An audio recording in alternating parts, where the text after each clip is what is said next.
I was once told that in ancient Israel there were two different kinds of shepherds, northern shepherds and southern shepherds. And I'm not an expert in early ancient animal husbandry, but it makes sense that there would be two different approaches to shepherding because the northern part of Israel and the southern part of Israel, very, very different terrains. The southern part is mostly desert land with little vast areas of grass, and up north it's a lot more lush. And so the approach to shepherding is a little bit different. How are you going to bring sheep to green pastures so that they can graze? Well, apparently northern shepherds would lead their sheep from the front of the flock. They would range out in front of them. And they were always ahead because they were searching for more green grass. They were looking for watering holes. They were looking out for predators. They were scouting ahead. And sometimes they'd get so far ahead that the flock would lose sight of the shepherds. And so the shepherds would call them, and those northern flocks would come. They would get used to the voice of their shepherd and would follow. Whereas in the south, because we're dealing with more rugged terrain, and sheep don't necessarily like to do a whole lot of climbing, and they're kind of lazy, the shepherds would lead their flocks from behind, and they would, in a sense, push them up. They'd have to go up hills, they'd have to go down valleys, they'd have to go much more in search of greener pastures. And so these southern shepherds took on a different kind of role. They were there to push and to cajole and to lead them forward from behind. Like I said, I don't know all of the ins and outs of whether this is true or how this worked, but I think that when we apply this figuratively to shepherds in our own lives, those who have authority, we can see this dynamic at work as well. Whether it's in the government or in the church or in our families, those who have charge over the well-being of others have different approaches, sometimes at different times, to how they're going to lead. Sometimes they're going to lead from the front, and they're going to be pulling people along. They're going to be encouraging them. They're going to be enticing them. Sometimes they're going to be from behind, pushing and forcing sometimes people to do things that they might otherwise not feel able to do. And sometimes you're not just going to have northern shepherds and southern shepherds, you're going to have shepherds on east and west and everywhere in between, walking shoulder to shoulder with people, talking with them as they go, encouraging them. And at other times, you're going to have to stay on the periphery so that as sheep wander, you can bring them back in. Sometimes we need different kinds of authority in our lives. Sometimes we need that warm, cuddly, fuzzy feeling where we look towards a stalwart example who just shows us by the way he or she lives that we want to go that way. And then other times we need a good stiff kick in the rear end to get up and do what we otherwise might not do. Now, what's interesting about this whole dynamic is that Jesus puts himself in the middle of it. And at first glance, when he says, "I am the good shepherd," this would not necessarily have been heard well by the people at the time. The profession of shepherd, you can't even really call it a profession. It was a very lowly job. And it was a job that was held by sort of the misfits of society. They were the people who didn't want to be around other people. They were not really educated. They couldn't handle a lot of the other skilled labor that maybe was out there for them. And so the shepherds, they took the sheep and they led them on. Now, it wasn't the sheep owners, it wasn't the people who actually owned the sheep who did this. If you had enough money to have sheep, you had enough money to pay somebody else to take care of them. And so when Jesus says, "I am the good shepherd," he's first identifying himself with a position that nobody has really associated with authority before, and certainly that nobody has associated with position or clout or anything worthwhile. That's the first sort of inkling that something else is going on. But then Jesus takes this job, this profession, and he elevates it.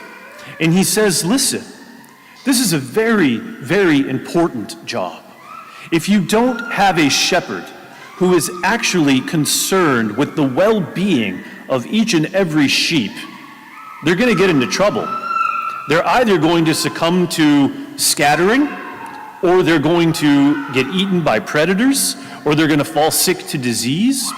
And if you just have a hired man who is looking out for them, he's not going to push when the going gets tough. The wolf is coming, as he says, and this is just a hired guy. He's going to beat it. He's going to get out of town, and he's going to let the wolf do. What's a couple of lost sheep, right? But if you have somebody who loves those sheep, who calls them by name, who knows them and is known by them, a true shepherd, a good shepherd, this person has a whole different dynamic. And it's a dynamic of trust and familiarity and of love. And for that reason, a good shepherd is able to lead his flock to greener pastures. Now, Jesus says that he's the good shepherd, and that's wonderful. And so we hear it, and we immediately apply this to our lives. He is our good shepherd. He loves us. He calls us by name. He's watching out for us. He's giving us good things. He's taking care of us. That's great. Let's go home, right? No. This parable is not primarily about how good of a shepherd Jesus is. This parable is about you and I as his sheep. And I apologize for this, but let's be honest. We are not always good sheep. We are often bad sheep. I couldn't resist. I'm sorry. What does it mean if our shepherd is good and we are his sheep? What does it mean for us to be good sheep? Well, there are several different dynamics here. First of all, it requires us to get over ourselves as just individuals. We are not just our own. We belong to something else.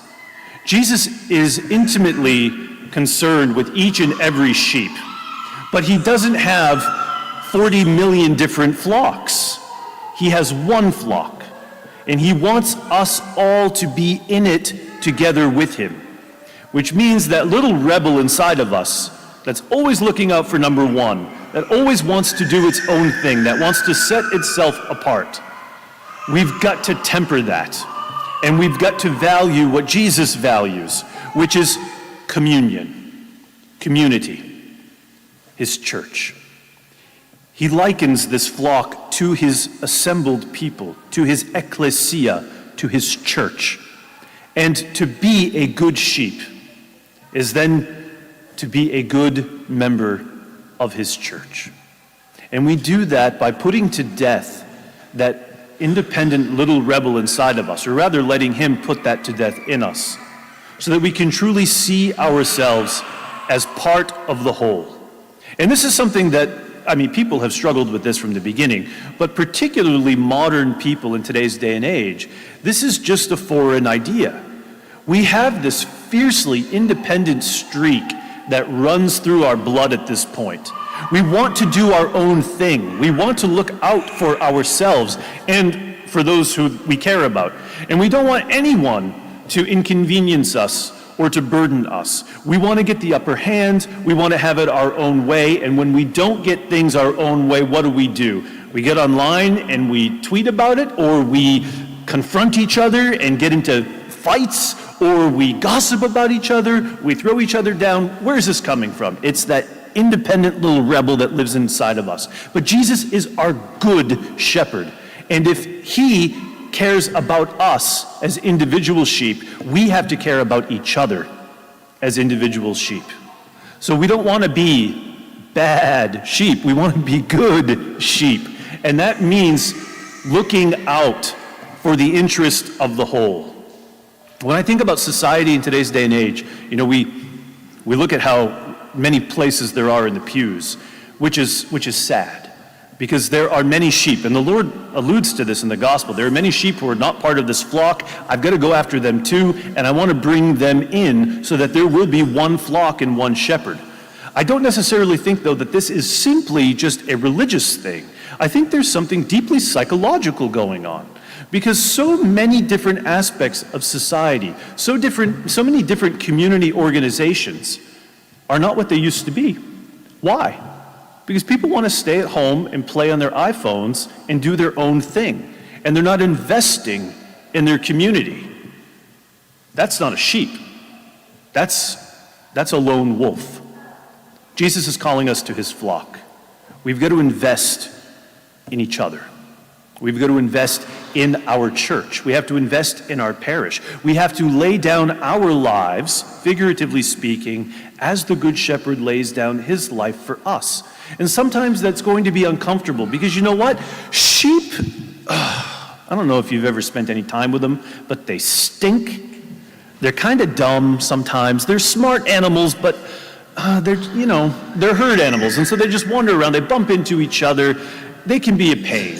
And sometimes being with everybody can just be burdensome. And it would be so much better if I could just go find my own grazing ground over there and do my own thing. But the Good Shepherd calls us back. Because as nice as those green pastures might be, it's not good for us to be alone. It's not safe for us to be alone. And so this is how Jesus uses his authority as shepherd. He calls us back. And sometimes that's going to be through the warm fuzziness, right, that we sometimes get from him, those consolations in our spiritual lives. Other times it's going to be by brute force, where he's going to take his staff and he's going to pull us back in. And we're going to not like that, because we want to do our own thing. But he's going to bind us through his commandments, through the Beatitudes, through his teachings, to help keep us within the boundaries of his flock. And as you and I then find ourselves being brought into his flock, being formed by him, being graced by him, we have to understand that we have to take care of each other then in a shepherd to sheep role. The Lord shares his authority with his flock. And there are many different aspects of this. As I said, we see it in government, which works in a different way. We see it in the church. We see it in our family lives. But the key to all of this shepherding, wherever it goes, is that it has to be concerned with the individual's good and with the common good. We need to invest in each other. And if we're simply using our authority to get what we want, then we're no shepherd. We're just a hired hand. And there's nothing good about that. Jesus makes that clear. So I think today it's a good day for us, as we consider this whole dynamic here, to look at our lives. Am I being a good sheep in response to Jesus' good shepherding? And the answer is going to be yes and no. So the parts where I'm failing or where I'm struggling, I need to take account of those. I need to be aware of them, and I need to ask for help to be better. And that's going to be through a couple of things: growing in humility, growing in docility, which is teachability, growing in love and in sacrifice, growing in tolerance for the failings of others. That's how I'm going to be a better member of the flock.